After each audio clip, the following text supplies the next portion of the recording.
Pour that deuce in my punch. I'm sipping lean for my lunch. And we smoking gas, it's not running. I'm walking around with my gun. My money counter go beat. That's for fun. Talking down, they need to cease. I'm not the one. Yeah. Hey, you know what it is, man. Look, shout out to Tokyo 250. Shout out Cupid. Shout out Lane. Shout out Break. Shout out Opium. Shout out all y'all. You know what I'm saying? Hard times for life. Yo, what is poppin', my YouTube community? I'm gonna give y'all a nickname. I think I'm gonna call y'all Geek Squad because I'm Mari the Geek. I feel like Geek Squad or Geeker Squad. I think Geek Squad. I'm not calling y'all Geeker Squad. I think Geek Squad might be cool. So, yo, what's poppin', Geek Squad? It's your boy Mari the Geek. We are back and we are reacting to Hip Hop's Wasted Potential. I don't know. I'm on my screen. I got the thing down so I can screen record my thing. But you see the title of the video. But we just finna see what's up. Let's get it.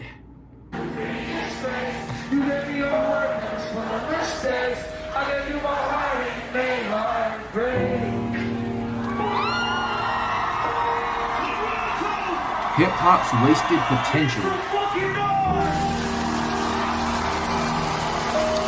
Cause a lot of you rappers come into the scene and leave within the next 2-3 years. Over the past 20 years, there have been artists that have passed away, bringing their legacy to an unfortunate halt. Unless they have posthumous releases, which I spoke about in this video, that's pretty much the end of their run. The interesting thing is that if they were still around, there's a possibility that the entire music scene would sound completely different. I want to share my picks of some people who would have completely changed everything if they were still around. Here's where it all happened at the Southside House. Meet DJ Screw, the man who has created a new sound. When I first started, I thought it would be alright, but when people got to listen to it and feel it, it really jumped off. DJ Screw. How many of y'all in here know DJ Screw? Let me know in the comments. And now he's come up with a new twist on rap music that is taking him from the underground to the mainstream.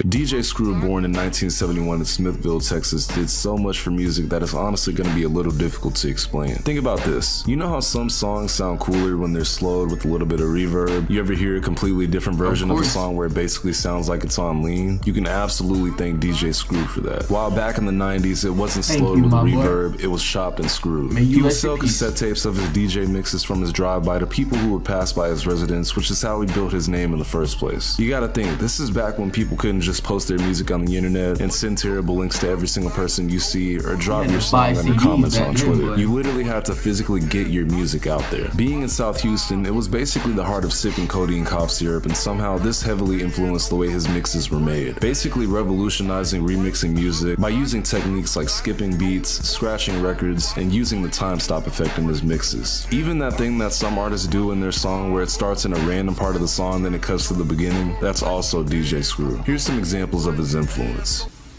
Ice in my cup, in my diamonds they be dripping. Ice in my cup. Bands in my pocket, H-Town nigga, bitch, I'm ballin' like a rocket. All about a profit, young black prophet. Six got the bitch, I'm back in Hot Topic. Nah, DJ Screw is the GOAT for that, bro. DJ Screw is the GOAT. Most people think DJ Screw, Big Mo, and Pimp C died from overdosing from lean, but in all reality, they actually had pre-existing health complications, whereas the syrup contributed to their deaths. Although there's no telling, I think if he was still around, he would have changed the entire scene. Whether or not this would have played out is up to you, but since his influence is still in most DJ mixes and most songs, if you look around hard enough, I think it's pretty safe to say he's very impactful. Rest in peace to DJ Screw, a real innovator. A lot of people were very sad about, losing him. He was a local hero. He wasn't just a DJ or a musical icon, he was a hero. You know what I'm saying? He gave a lot of guys careers, followings. People still take care of their families. Nah, let me stop. Because of their association to DJ Screw. So I'm just like an underground radio station, you know what I'm saying? For the streets. For the streets. That boy changed the game with that. I'm gonna put the glasses on. I mean, it's kind of like what's the word, paradox, because you can't have a pro era. So like, I took that and I was like, yo, let's start a pro era.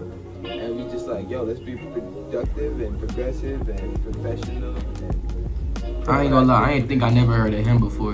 And then we ended up here, honestly. Oh, we're 90s rappers. This is not the 90s. We're not 90s rappers. This is the music that we have playing in our head and we went and we got done. Like, this is just our music. It's not 90s music. I mean, it could be 90s influence, but it's 2012, you know? So You guys see the ring light don't in put that there? label on us. The shades. I was around 13 or 14 the first time I ever heard Capital Steez, and the first song I ever heard was called Apex. Now, if you want to go pause this video and listen to that song, when you come back, you'll understand that I thought this song was from the 90s. I immediately added it to my playlist. Imagine my shock when I realized that he was a part of a whole collective of artists that rapped just like this. Named Pro Era, short for the Progressive Era, this rap collective based from Brooklyn, New York consisted of Joey Badass, Capital Steez, Diamond Lewis, Dirty Sanchez, CJ Fly, Nick Caution, Aaron Rose, and others. Now, this isn't about Pro Era, but let me know if you guys want a video on that because I love these guys. Capital Steez began rapping under the name Jay Steez at the beginning of his high school days and became notorious for how well he could freestyle and put together different flows as quickly as he could. Excuse my supercilious nation, pushing the tape back is doing spitters a favor. Cause I was told that women will come with age and bitches will come with fame. The difference is nothing changed. I'm still on point as a syringe, but nowadays they just need an appointment to stick it in.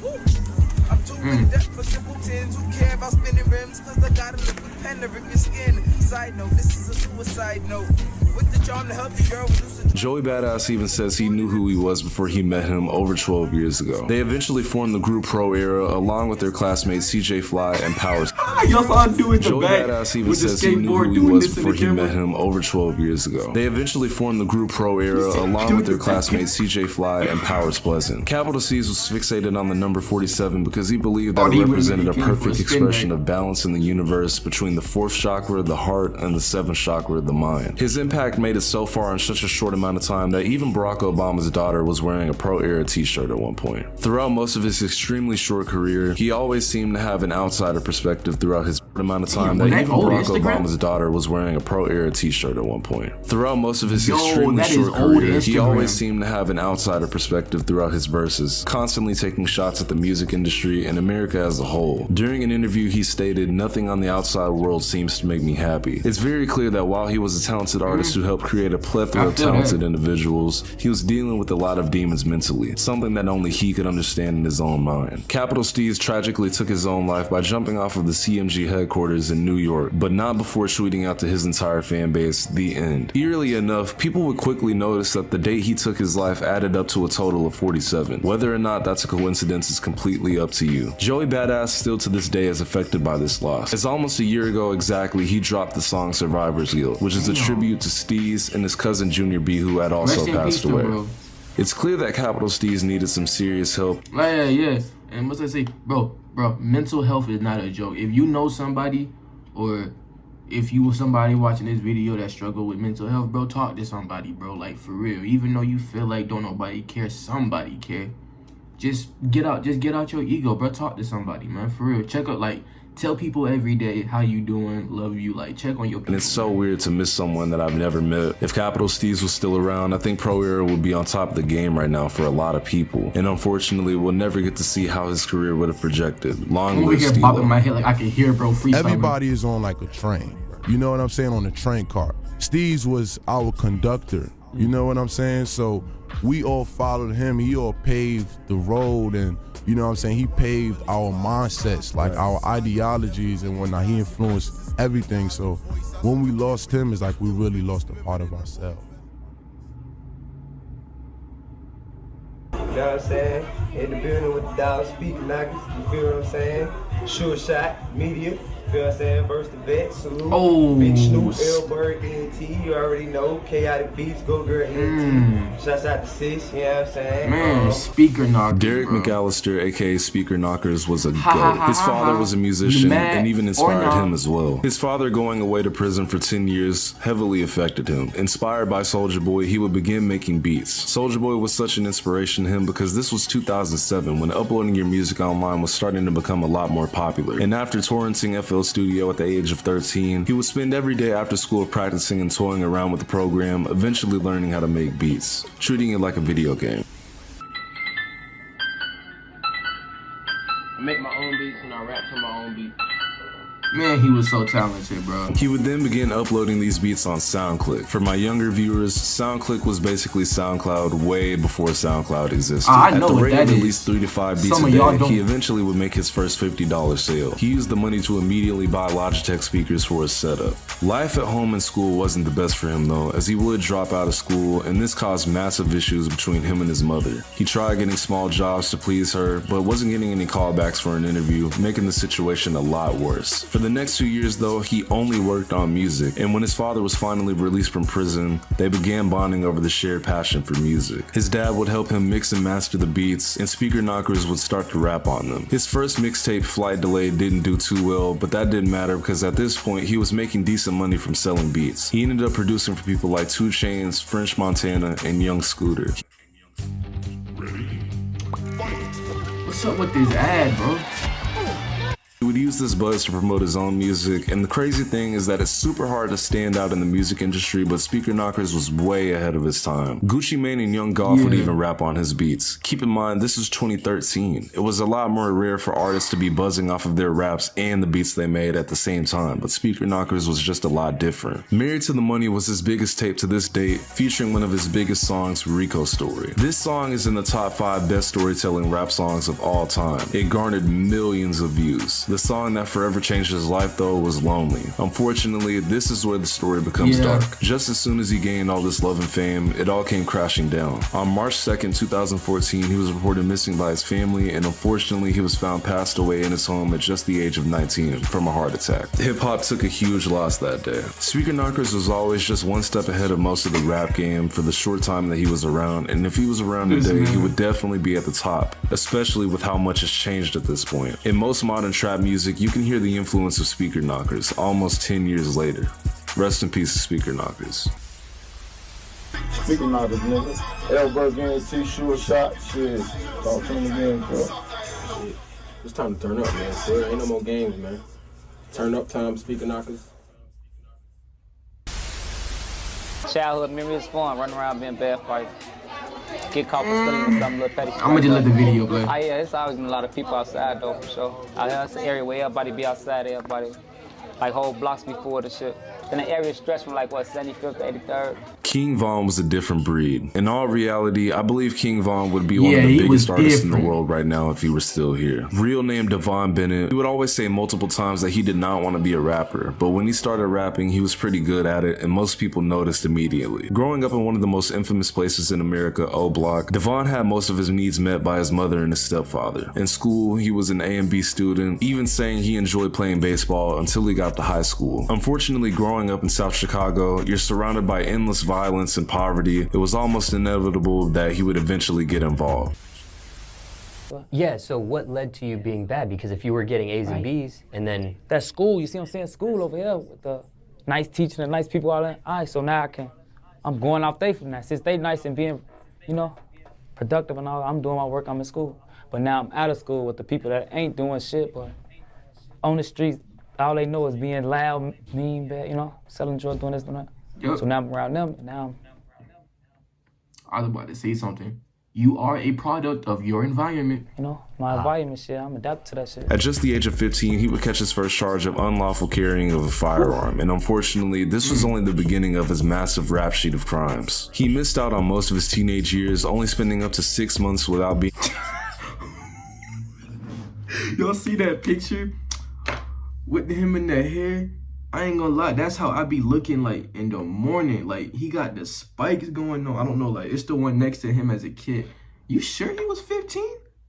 I think the one next to it, bro, like he in the detention center up until the age of 18. Because Trap Lord Ross did a massive video showing how he was basically a serial killer with a lot of insane evidence, I'm not even gonna get into all of his legal issues. We're just gonna try and focus on the music. In his early days of writing music, he would draw inspiration from his life and even urban novels. He never wanted to go back to jail, but he's gone and said himself that it helped shape him into the person he was at that point. He would link up with Lil Durk in 2018 and began releasing music. Lil Durk would co-sign him and even drop his music videos on his own channel just to help boost him up very early on. After a few songs, he was already gaining a fan base because of his way of rapping and storytelling. It was just refreshing at the time. One of his biggest songs, Crazy Story, would change his life, and with Lil Durk being on part 2, he got way bigger. By this point, he was signed with Lil Durk's label, Only the Family, but unfortunately, like King Von couldn't seem to stay out of beef, and this would eventually be the cause of his unfortunate passing.